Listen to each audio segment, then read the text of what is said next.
Posible raw ang ceasefire sa pagitan ng gobyerno at ng New People's Army sakaling mahalal na presidente si Mayor Duterte.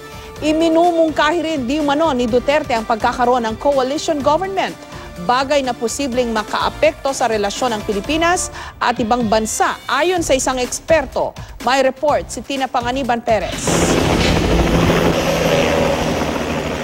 Nitong Lunes, kay Davao City Mayor Rodrigo Duterte itinurn over ng New People's Army ang 5 pulis na kanilang binihag at sa alkalde rin ni-release ang sundalong hinostage.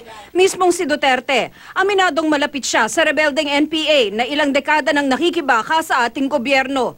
Sabi ngayon ni Jose Maria Joma Sison, founding chairman ng Communist Party of the Philippines at chief political consultant ng National Democratic Front, nagkausap daw sila ni Duterte tungkol sa pagpapalaya ng mga bihag.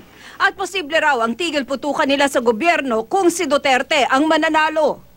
Mapag-usapan namin paano magkaroon ng kapayapaan sa Pilipinas, paano magkaroon ng kagyat na ceasefire habang nag-usap pa tungkol sa comprehensive agreement. Sabi ko halos 30 taon nang naka-self-exile si Sison sa the Netherlands matapos itong umalis sa bansa noong panahon ni Pangulong Cory Aquino. Pero sabi pa ni Sison, posible raw na umuwi na siya sa bansa kung si Duterte ang mananalo.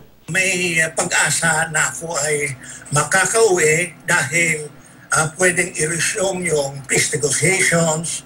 Mas madaling kausapin mga ito, hindi kasintigas noong mga nakarang administrasyon tulad ng kay Arroyo at saka Aquino. Iminungkahi raw ni Duterte sa kanya ang ideya ng pagkakaroon ng coalition government kasama ang leftist groups na CPP and DF. Yung detalye, mapag-uusapan na yan kapag nanalo si Duterte at magkaroon ng preliminary discussion at kapatapos ang lahat na interesado at may expertise makakatulong sa paggawa ng mga kasunduan. Ayon sa isang political analyst, walang problema kung sosyalista si Duterte. Sa isang demokratikong sistema, lahat ng ideolohiya nire-respeto basta mapayapa ang paghahayag dito.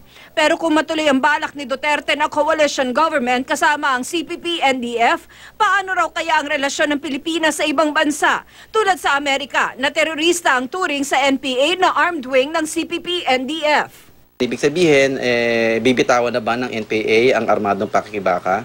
Pero kung magagamitin ang NPA bilang instrument of coercion and repression, baka makasama din ako na magtutol sa bagay na yan. Kailangan din daw linawin ni Duterte ang pagiging malapit niya kay Joma Sison. Kung ang closeness ay personal, hindi dapat natin binibigyan ng malaking issue yon. Pero kung ang issue ay tactical alliance with the communists, malinaw ibigyan linaw ni Duterte. Sinikap ng media na linawin kay Duterte ang pagiging sosyalista raw niya. Hindi ito komunista. The same government annulled the Constitution.